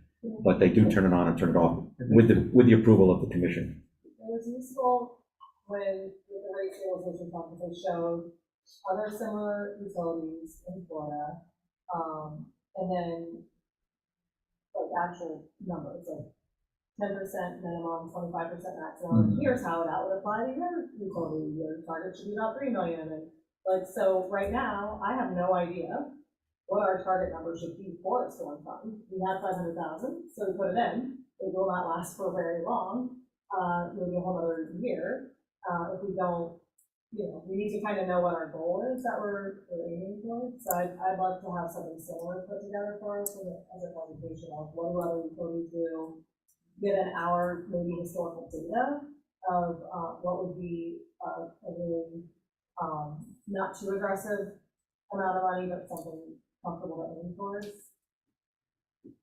And then if we can have those conversations, then we can decide later. Like right now, I don't think it makes a lot of sense to add anything to the bill, because we just don't have much. We have actually started those discussions with the rates consultants, and interestingly enough, that from what we could tell, we didn't find other municipals that were doing this other than one. Okay. But it is very common in the investor-owned utilities. Do they build it with a base rate and just have it kind of there? No, it's what, the municipals? They have a separate line item for storm funds, it's my understanding. But the municipals just don't have a storm fund? That's what it appeared to be. It was a little odd. We found one that, in theory, had one, which was Keys. But the others seem to be absorbing it as a part of their fund balance. I think that it would be advisable for us to have one. I talked a number of years ago about having it perhaps in the range of $2 to $3 million, and in a high interest bearing account, and you might touch it every few years, and you have to replenish it, of course. So good start by having it at 500,000, but I think it needs to be upwards of 5 to 6 times that. Mr. Diaz? That's big news. We're not afraid to innovate, and I think you 100% agree with that assessment that we need this. Commissioner Stokes, you probably pretty much said exactly what I was going to say in that. I want to hear what the options are. I want to see what is out there, but I want us to have more of a process and consistency in this before we start, broadcasting that. So maybe we start having that conversation now. And honestly, the only reason why is because I've actually, and I've mentioned this before, I've specifically heard from residents who pointed out how, we break down a lot of things on a bill, but one thing that stands out is people want to know how much we're setting aside for that for storms. And so much so that at least one person has said they would even, if given the option, elect to round up or pay more into it. And I'll hold them accountable to that if we get to that point. But I think that number is a little bit comforting to people of all the things that we break out, just because it gives a little bit of confidence. But I do want to see if it's possible and available. I think in a municipal environment, I like to see things that have a defined beginning and defined end, and then they stop. And it just doesn't inflate budgets forever. Right. Ms. Williams? Thank you, Madam Mayor. What I would also like to do is when we look at this and if we go line item or however we decide, let's not forget people who are on a budget payment, right? I'm on a budget plan and I want to know that I'm contributing to it. So I just want to make sure that we don't miss that capture of residents and business owners. And the minimum bill. Yeah. Customers well. We just want to make sure that we don't have, a missed pocket or a dead zone of everybody contributing to make it fair and equitable for everybody. Okay. Good. So I think that's a good, okay, we had our motion, we had our vote, now we're just talking. Okay. Next, what? Hey, I'm right there. There you go. Authorization for Quicklime from Leo Loist, North America to Alabama LLC for the water treatment plant. Do I have a motion? Motion to approve. Do I have a second? Second. All in favor? Aye. C, task order number 1 for WGI. I'm sorry, who was the second for that? Mr. Diaz, I thought, yeah. C, task order number 1 for WGI Inc., Architecture Consulting Services Water Treatment Plant. Do I have a motion? Motion. Do I have a second? Second. All in favor? Aye. I love when this happens. The next one, D, agreements with Gresco Supply Inc. and ULS Corporate Inc. for the purchase and delivery of 3-phase pad-mounted distribution transformers. Do I have a motion? Motion. Do I have a second? I'll second. Okay, Mr. McFord? Yeah, on this one, I was just looking at the financial impact part, and so I had a concern with that. We just received the DOE GRIP grant for $23 million, and my understanding is that grant requires us to match it with $23 million of our own. And I don't know all the internal workings of the finances, but the financial impact analysis said that if we went forward with this, which is a $5 million expense over the 2 years, or at least up to $5 million, not to exceed, our remaining fund balance would be $19 million. Now, that's a balance in some bin, but the number 19 million is certainly less than 23 million. And we probably have other things that are going to be drawing expenses. And so I guess my feeling was that grant coming in is great, but the burden that we have to show, how are we going to match that 23 is kind of a big deal, because we planned our budget without knowing that we had to match 23. So what I would like to happen as part of this, and I'm happy to approve the thing, but is that staff develop some sort of written statement, spreadsheet, something that describes all our projects that we had in mind before we got the grant, with the benefits of the project, the cost of the project, timeline, and then the same list adjusted to what are we going to do to be able to come up with the 23 million to match, so that we as a commission know how are we moving forward with this. What adjustments are we made? Do we have 23 million sitting around loose that we don't have committed to other things and we'll just dedicate it to match that, or what are we going to do? And this one caught my eye because it's, as I say, it's $2.5 million each year for 2 years, so it's a big chunk. And as we're approving these, we need to keep in mind that we are on the hook. We've told the federal government we're going to match it. And I think we probably need to, as a commission, see how are we going to do that. Thank you. Mr., who do I talk to? Electric utility. Is this something that we need to have? These transformers, absolutely. To the vice mayor's point, staff has already initiated. Yeah, I would think you're doing that. Yeah, we're already doing that. Yeah. So there's an overlap in the grant, in the sense that dollars that we were awarded or will be awarded in the grant once we finish the negotiation are for projects that we were, to some extent, planning to do. So the existing bond funds that we've already raised can be redirected in such a way to match. So continue to do the projects that we plan to do, and that, in essence, is a match for some of it, but not 100% of it. So we have to look at the 5-year window of the grant dollars that would start in January of 2024 and match that up with what dollars we will have available in the existing bond monies that we've raised, which are applicable, that could be used, and then what financing or what future bond issue we're going to have probably in 2025 or late 24 or into 25 when we do a subsequent bond issue to provide the rest of the match. When it's all said and done, all of the projects that we applied for grant funding on are projects that we one day would have to do. They're all things that, whether it's fiber optic or the sectionalized reclosers, the new AMI system, all those types of things, battery energy storage. Granted, we haven't borrowed money to do or bonded money to do that, but that's something we very much wanted to do. Anticipated needing in that 2026 timeframe.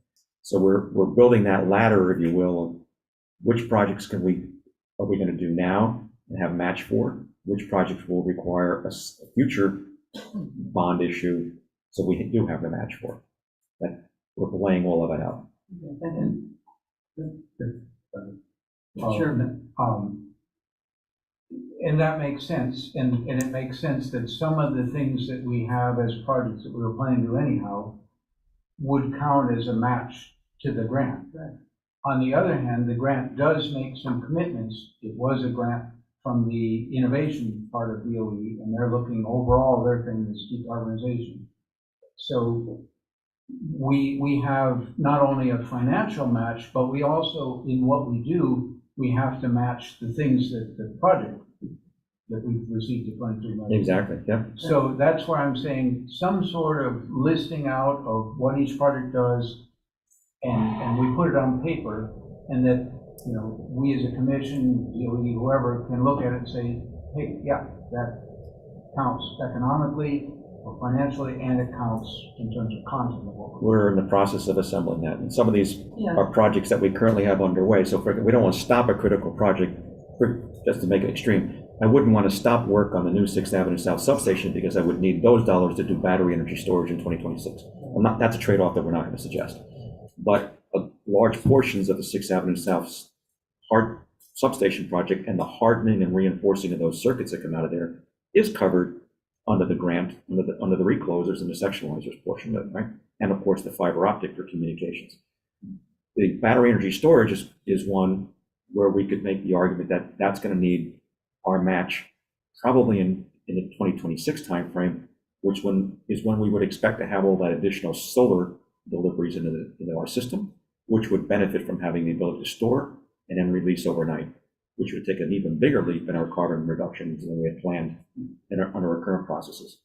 We could take, for example, the grant dollars that were aimed at reinforcing the distribution system around the landfill to one day build more solar at the landfill, should the commission choose to do that. Well, that can go towards the system hardening reliability improvement project of those circuits around the landfill, because that's in essence what it is, reinforce all those circuits. So we're looking very carefully at that and laying it all out in that ladder. But there will be a subsequent bond issue, which we knew we had to do, was in the Stantec modeling. We may have to advance that by a year, but we're looking at how to do that. We don't want to lose the 5-year window on the grant dollars. Right. So we're trying to move things around to be able to do that. And you're aware of the fact that it has to do the sustainability. I mean, you know what the grant demands. Right, and at the same time, we have a 3-year window for use of bond funds, rather. So we have a 3-year clock on grant funds, on bond funds, and a 5-year window on grants. And we want to make sure that we don't get to the end of the grant period and have not spent the dollars. Right. Minister Diaz. For what they were intended. I mean, it's mostly answered, but it seems, are you asking, like, the only analogy that I can come up with, and bear with me now, it's a legal thing, comprehensive Everglades restoration plans, basically, you were getting X amount of dollars from federal government, here's a list of projects, these are the matching ones, these are the ones we need to accomplish. It's kind of like, it's not necessarily, although SERP is policy, you're asking for something that's not necessarily policy or written out, but it's just a simple way of writing out, these are a list of check boxes that we got to do in the future that we've already done, and something that's more easily digestible for like public and everyone in general. You're doing that, right? Yeah, there's things in there, for example, let's pick a good one, apprentices. Part of what we applied for was an apprentice program. Well, we've got apprentices, we're hiring them, so we're spending money, there's our match, right? The other part would have been also, we wanted to add more linemen and more trucks. Well, we plan to do that. We're more than glad to match that and get those folks and get that equipment. So we're laying all of that out to say, how do we match it up with things that we had already bonded money to do. We've gone out for bond. They went out for bond to raise those dollars. They're built into our assumption for future spending budgets, and now we're going to have a match for it. Yeah, I think it's a kind of a dual accounting. One is the accounting of the dollars, and one is the accounting of what gets done to make sure that it meets the grant requirements as well as the bond. And I think we just like to see that as a commission as you get along the way on that. I think that the staff is going to be doing it. It will be available for review by anybody at any time, right? Yes. Thank you. So do I have a vote, all in favor? Aye. Thank you very much. Okay, now we are talking about the next one, which is E, which is the third amendment to task order number 3 with Power Engineers, Inc. to provide additional civil substation and construction support engineering services to the 138 kV canal switchyard. Do I have a motion to approve? Mr. McBoy, second by Commissioner Malega, all in favor? Aye. Thank you very much. Up next is F, which is a contractor agreement with the Davy Tree Expert Company, authorizing Davy Tree to provide utility easement and right-of-way vegetation management and clearance services for the electric, water, and sewer utility departments at unit prices stipulated in the contractor agreement rate schedule with the city up to the total available funds. Do I have a motion? Motion. Do I have a second? Second. Okay, I want to talk about this one a little bit. I'm a little concerned about some of the trimming that's been going on. I get, we all get comments from citizens about different things, and whoever is doing the alley clearing, they do some fairly devastating work at some point. A friend of mine called in her building B, which had always just been trimmed to get away, it was to the ground. And that was disturbing. to her, so I don't know what kind of control we have over the folks, we have a contract with them, but do we, what kind of guidelines do we give them to avoid that sort of, if there's a problem? I'm What's that not, oversight? yeah, I'm not familiar with the detailed specifics, Yeah. but the basic principle is in the clearing of the alleyways that we need to trim them in such a way that we can get utility trucks up and down those alleyways. Right. And we need to be able to get them up and down the alleyways, including being able to put the outriggers out to stabilize the truck when And the go up, crews yeah. go up in the air. Yeah. So, and we don't want to have to trim the alleyway this month and come back in 3 months. Right. So or next month, so Well, we, she's lived in the house for 8 years, and it was the first time this had ever happened, she Okay. called me, I just Right. question over, we're handing this over, we're outsourcing certain things in the city. Yeah. I just don't want to lose control over how they behave. I don't disagree with that, That's which just is, a comment, if you can separate after the meetings, just get me that address and we'll have a conversation, Sure. say what happened here, and Yeah. use that as a lessons learned, that, hey, Yeah, before you do this again, let's check. okay. Yeah. Ms. Malega? I am on the other side. So last week on Tuesday in the afternoon, I think it was like 2:30, I sent an email to Director Liberty about some alleyways where some major trees had grown into our power lines.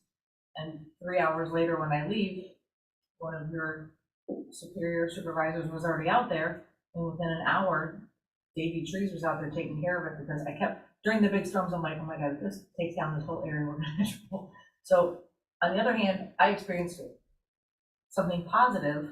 Now, I don't know how the owners of the trees felt that got cut, because they didn't cut their own trees, but it was quick, it was responsive, and it was something that needed to be done, so we didn't lose the power lines in that area.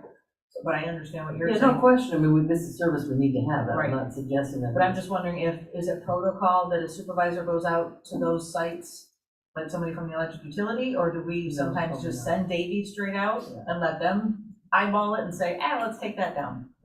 Is there a certain It- protocol? It depends on the availability of the supervisor to break free from what the supervisor is currently doing to go check it out. Davey may go without the supervisor necessarily going. My gut, and I don't watch every day, but my gut says if they're going to shift from the normal, Davey might want our own manager or supervisor to go take a quick look before they actually Their own. Yeah. before they actually go and do it. So this is a good moment for the public service announcement too, for people to understand that, we trim what we call primary and secondary back nominally 10 feet of clearance, and that should give us some time before it grows back. But the Australian pines or the Melaleuca or certainly the palms, and the worst of all, the bamboo, is growing fast, much faster than we can get it cleared back. The important thing for customers to remember, though, is that the service line from the pole to their home is their responsibility to trim. So we get a lot of calls with customers who want us to come and fix that and trim for them. We're technically not supposed to, but what we will do for free is disconnect the service line. Turn off the electric, thank Yes, you. so nobody gets hurt. That doesn't cost, just schedule in advance, and we will send a crew over. We will disconnect it, move it out of the way. They can do the trimming, and then we'll come back and put it back up. No cost to them at all. We don't care if it's them doing the work or their contractor. We don't want anybody hurt. We'd much rather they call us to do it than to say, it's too complicated trim, I'm not doing it. Yeah. And then it creates a bigger mess for everybody. Great public service announcement, thank you very much. And ahead of storm season every year, we put out a slide that previous director McGill had put together. Was what's ours, what's yours, Right. and that's turned out to be a very useful slide over the years for people to see. And that typically is out with bills at the beginning of storm season, so it's good for people to remember. There was something a little funny with the graph. It was a little hard to see. I think they've been reproduced so many times that they're getting Yeah, fuzzy. We something like we have to go back to the original probably Yeah, and start from the there. idea is Yeah. great. Yeah. Because a lot of people don't know. Yeah. Mr. Diaz? I really appreciate you bringing that up, because it is something that we brought up, at least in the context of regular landscape maintenance, is providing standards for our contractors. I think Davey usually does a good job. I've seen them out there. This is different. It's not regular maintenance, so obviously safety is the priority. And if you've ever seen one of the lines arc, you get why. But I think standards are really important. And, I've seen too many hat-racked palms. It's Melaleuca, I'd say have at it, destroy them. But, things like bougainvillea, you're absolutely right. I think that's something to concern. I think that's a discussion that we've had previously, and I think we all kind of agreed that it's something to look into and to consider, holding our contractors to a higher regard. I did also have a question, and this is maybe this is a Jamie question. I think I've asked this before, but when they remove something and, you know, Davy has their own tree grinders, they grind them up, turn them into mulch. And I know probably ideally we don't want to put that mulch where there's public access, but there's probably areas where we can use some of that stuff, right? Because we spend a lot on mulch. It used to be nasty mulch, though. If there's pepper in it, yeah, you obviously don't want it, but. Jamie Brown, couple of record, the record. We do utilize that mulch as long as we don't have palm fronds and other things. We did actually get a question last week. Residents saw a lot of mulch. They didn't know where we were taking it and piling it. If they could come grab some, we do not offer that. There used to be a pile. Up in the We Northwest used to allow it. Cornfield, I've so asked you could you just about go up that. and get I've it. had And it was nasty, it wasn't great mulch, so. Yeah, we prefer not to. Yeah, Especially it's stuff best that not. can't be utilized, but, yeah, we do reuse, the mulch. Right. Okay, thank you. All in favor? Aye. Thank you very much. Do I have a motion to adjourn? I have a question. Or is that- Oh, come on back up. Sorry. You're always Sorry. welcome. I would be remiss if I didn't bring this to you. Oh, here we go. Paint that won. Oh, is that the one that This is the won? one that won. From Yum Yum or Bum Dum Bum? Dum, Dum Dum. How did we See, do? that's advertising. That's advertising, right? I don't think that should count. I love it. So we added it. That's We July. added it, we were on July, and I really like the little snippet that they wrote about. I will read it. Yeah, that was really nice. Lake Worth Beach, Florida. I'm so excited. Lake Worth Beach, Florida, previously named Lake Worth, sits along the east coast of Florida. The artistic soul of downtown Lake Worth Beach is demonstrated by an eclectic mix of art galleries, antique malls, a historic theater, live music clubs, coffee houses, and many restaurants. Lake Worth Beach is represented with a classic beach ball design on the water tank, coated in Temex Series 700 hydroform. That is so exciting! It's a little techie on the face, but okay. Can we get a copy of this? Can we get them? See, I don't think if a corporation's name on it should count. No, I like, agree. because that's advertisement. That's Very not. nice. Thank you for letting us know that you. I've done that during your director's report. Can we get copies of I'm that? just so excited about coming up here. I want it. Can we get copies of those calendars? We'll try. Everybody asked for copies of it, and we'll see what we can get. Great, thank you. Oh, that's so exciting, thank you. Especially since Sean's not doing his this year. I know. We are adjourned. All in favor? Aye. Thank you.